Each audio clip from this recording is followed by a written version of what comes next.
conforme eu prometi lá no Instagram, hoje eu vou falar 7 dicas para você conseguir identificar o nível de tensão de linhas de transmissão e subestações elétricas.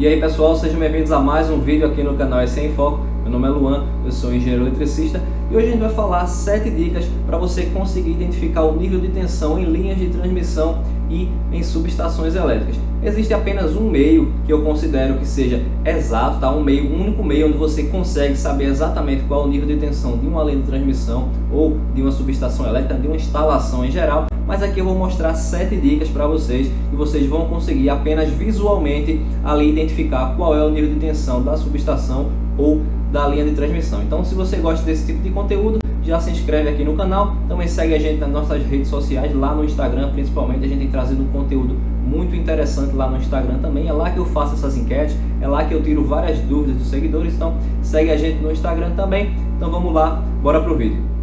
E a primeira dica para você conseguir identificar ali o nível de tensão em uma linha de transmissão, por exemplo, é você identificar o tipo de torre. Por exemplo, em redes de média tensão, redes de 13.8, que a gente está acostumado a ver todo dia, a gente sabe exatamente qual é o tipo de torre, né? Vamos chamar assim, ali também na rede de média tensão. E na rede de média tensão, na rede de distribuição urbana, a gente tem vários postes de concreto, né? Vários postes, normalmente postes duplo T. Então, quando a gente vê uma rede de média tensão, quando a gente vê uma rede de distribuição, a gente sabe exatamente que aquela rede é de 13.8 kV, porque a gente sabe qual é o tipo de poste, a gente sabe porque a gente vê aquilo ali quase todo dia, a gente tem um certo conhecimento quanto àquilo. Se você observar também, e não é muito difícil, no seu dia a dia você também vai ver várias linhas de 69 kV, porque essas linhas elas estão sempre presentes na nossa cidade. As subestações de distribuição recebem de subestações de transmissão e essas muitas vezes estão muito longe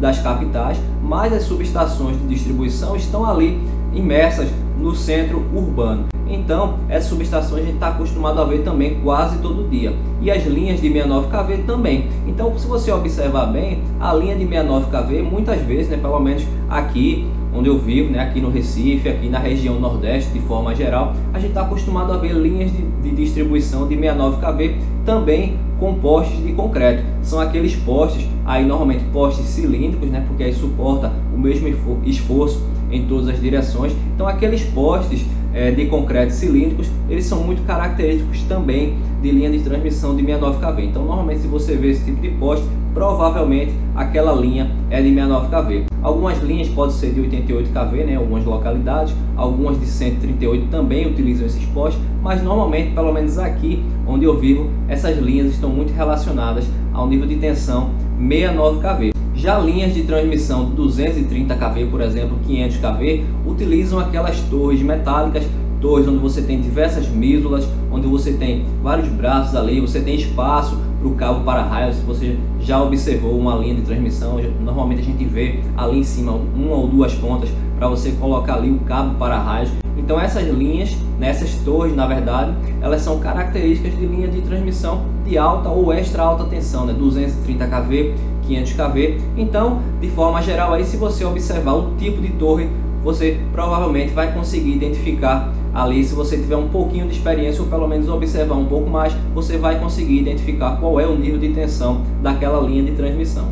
Outra dica que eu considero valiosa para você identificar o nível de tensão da instalação é a presença de elementos anti-corona. A gente sabe que o efeito corona normalmente é considerado em projetos, né, em instalações de linhas de transmissão, de subestações, em linhas ou subestações com tensão acima ou igual a 230 kV. Então normalmente a gente só começa a se importar com o efeito corona nesse nível de tensão, né? Se tiver ali 230 ou 500 kV. Então se você vai numa subestação, se você olha, identifica que aquilo ali tem anéis anti-corona, né? Se você tem conectores que são abaulados, se você tem equipamentos que tem partes ali anti-corona, então a gente já sabe que aquele nível de instalação ali já não é 69 kV, já não é 13.8 kV e provavelmente também não é 138. É claro que o efeito corona varia muito de instalação para instalação, varia em relação à localidade, em relação à salinidade, à umidade, nível de tensão, tem vários fatores que influenciam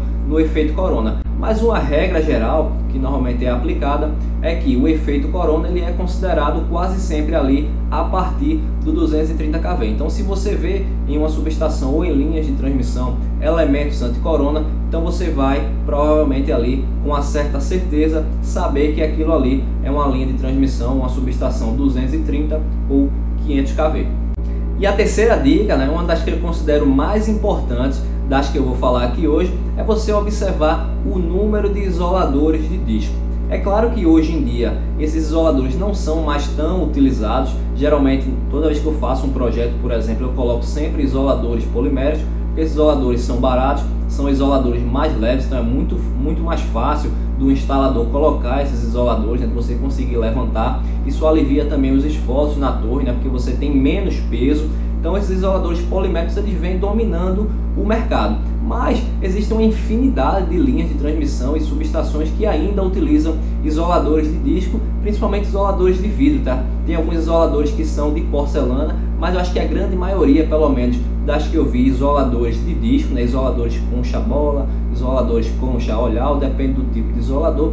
Esses isoladores são de vidro e eram aqueles isoladores que você ia montando parte por parte. Então uma cadeia de isoladores, né, antigamente, né, nos projetos mais antigos que utilizavam esses tipos de isoladores, a gente precisava especificar exatamente a quantidade de isoladores. Então quando a gente ia especificar uma linha de 13.8, né, fazer uma rede de média tensão e colocar esses isoladores de vidros, a gente colocava normalmente 1 ou 2 isoladores, porque um isolador tem mais ou menos ali uma capacidade de isolar 15 kV. É claro que isso aí a gente precisa de um estudo, tá pessoal? Mas eu estou falando o que é popular, né? O que as pessoas normalmente falam e o que é aplicado também normalmente é que um isolador ali tem uma isolação para mais ou menos 15 kV. Então na rede de 13.8 a gente colocava um isolador ou até 2 isoladores, né? Dependendo da localidade. Já numa linha de 69 kV eram colocados 5 ou 6 isoladores. Numa linha de 230 kV, por exemplo, eram colocados normalmente 16 isoladores. Então veja que para cada nível de tensão, né, está diretamente relacionado com a quantidade de isoladores.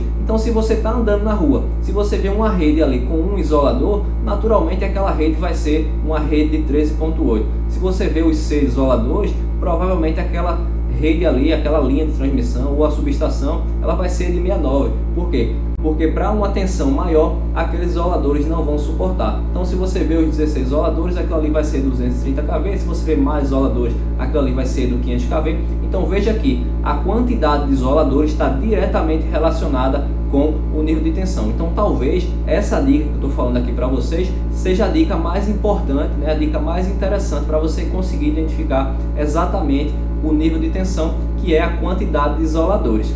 E a quarta dica que eu vou falar para vocês é em relação à altura do condutor para o solo. Obviamente, quanto maior o nível de tensão, maior a altura que o condutor precisa ficar do solo. Se a gente observar lá na NBR 5422, que é a norma que fala de projetos de linhas aéreas, né, de transmissão, a gente vai ver que tem uma tabela lá, tem um tópico específico para as distâncias de segurança, para a altura do condutor. E a gente vai ver que a altura do condutor ela é formada ali por duas parcelas. A primeira parcela é uma tabela, né, que a norma traz, que depende ali de por onde aquela linha está passando. Se ela está passando por um telhado, se ela está passando por uma rodovia, se ela está passando por rios, depende ali de onde ela vai estar passando. Então uma parcela, né, dessa altura vai ser por onde ela está passando, que aí vai ser 4, 5, 6 metros, 10 metros, dependendo de onde seja.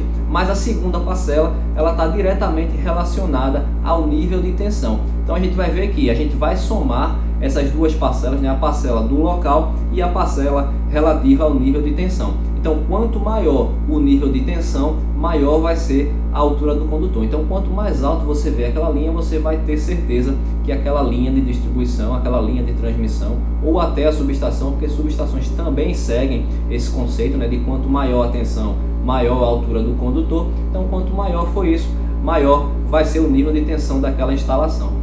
E a quinta dica que eu trago para vocês aqui é observar o tamanho e o tipo dos equipamentos. Por exemplo, existem equipamentos que são muito característicos de níveis de tensões específicos. Por exemplo, transformadores a seco. Esses transformadores a seco, né, se a gente ouvir transformador a seco, pelo menos eu, automaticamente vou remeter aquilo a uma instalação 13.8 kV, provavelmente uma instalação industrial, né, que é uma instalação que utiliza esse tipo de transformador. Então, o tipo de equipamento, né, o transformador a seco, para mim, pelo menos é um equipamento que remete sempre a uma instalação 13.8 kV. Claro que pode ter variações, tá pessoal? Mas aí é mais específico para esse nível de tensão. Já transformadores a óleo, ali depende do nível do transformador, do tipo do transformador. A gente sabe identificar claramente um transformador de rede de distribuição. Um transformador de 150 kVA, por exemplo, vai ser um transformador 13.8. Um transformador ali de 5 MVA, que tem um porte maior, com tanque de expansão, com relé de gás, com um pouco mais de equipamento, provavelmente vai ser um equipamento 69 kV. Já se você tem um transformador gigante, monofásico, provavelmente esse transformador é um autotransformador monofásico que é utilizado para fazer bancos de transformadores em usinas, né, em subestações de 500 kV. Então, dependendo do equipamento, né, do porte do equipamento e do tipo de equipamento, você também vai conseguir identificar ali qual é o nível de tensão da instalação. E a sexta dica que eu trago para vocês é observar o arranjo da subestação. Essa dica é específica para a subestação. A gente já falou diversas vezes de arranjo de subestações, já mostrei cada tipo de arranjo que é utilizado em subestações de alta tensão. Então a gente viu, né? Tenho certeza que você deve lembrar aí que para cada subestação, para cada nível de tensão, existe um arranjo específico. Então, se você for numa subestação industrial, uma subestação de 69 kV, muito provavelmente aquela subestação vai ser uma subestação de barra simples ou barra principal de transferência. Então, quando a subestação está com esses dois arranjos, né, ela tem um desses dois arranjos, essa subestação provavelmente vai estar ali nesse nível de tensão 13.8 ou 69 kV. Se a gente tem uma subestação de barra dupla, a gente sabe que o ONS, no seu procedimento de rede, né, o submódulo 2.3, ele fala que subestações de transmissão que estão conectadas na rede básica, né, subestações de 230 kV, elas precisam ter um arranjo de barramentos mínimo como um arranjo barra dupla a 4 chaves. Então, se você vê uma subestação com esse arranjo, barra dupla a 4 chaves ou até barra dupla a 5 chaves, provavelmente essa subestação é uma subestação 230 kV.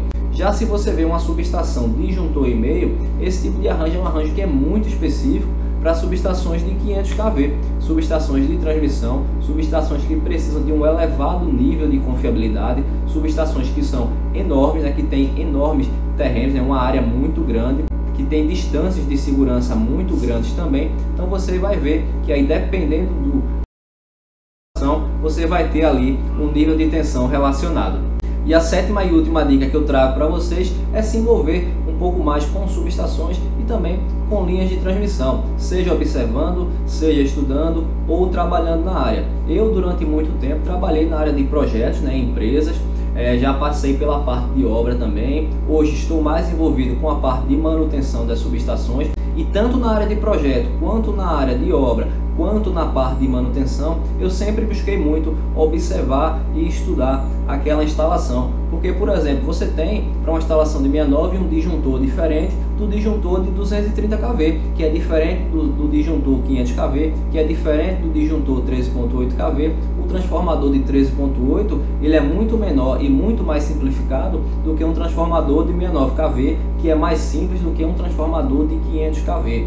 Os postes que são usados, os suportes dos equipamentos, a área total do empreendimento, tudo isso varia muito para cada nível de tensão. Então eu sempre busquei observar muito isso, sempre busquei estudar muito isso, e principalmente na área de projetos eu sempre tive muito contato com isso, porque na área de projetos você tem uma visão total do empreendimento. É você, projetista, que vai dizer qual é o tipo de poste que vai ser usado, qual é a distância entre fases que vai ser usada, qual é o NBI para os equipamentos daquela subestação, quais são o dimensionamento do barramento, é você que vai fazer também. Então você acaba se envolvendo com todas as partes, tá? Com as vias de acesso, com a área habitada da subestação, com a malha de aterramento. Então você estudando e principalmente atuando aí na área de projetos, na área de obra, na área de manutenção, tenho certeza que você vai aprender muito e com certeza vai começar a tirar de letra aí. Sempre que você vê uma linha de transmissão, uma subestação, você vai saber exatamente qual é o nível de tensão que você está falando. Beleza, pessoal? Espero que vocês tenham gostado do vídeo. Caso vocês tenham ficado com alguma dúvida, só deixar aqui embaixo nos comentários. Se você não é inscrito no canal, então se inscreve no canal. Também segue a gente no Instagram, tenho tirado diversas dúvidas dos seguidores lá no Instagram. Toda semana eu abro caixa de perguntas, toda semana eu tiro diversas dúvidas, então segue a gente lá no Instagram também. E também não deixa de curtir esse vídeo, para que esse vídeo possa alcançar mais pessoas e o YouTube possa entender que esse vídeo é um vídeo relevante e que ajuda demais você no seu dia a dia e nos seus estudos. Eu vou ficando por aqui, um grande abraço a todos e eu vejo você no próximo vídeo.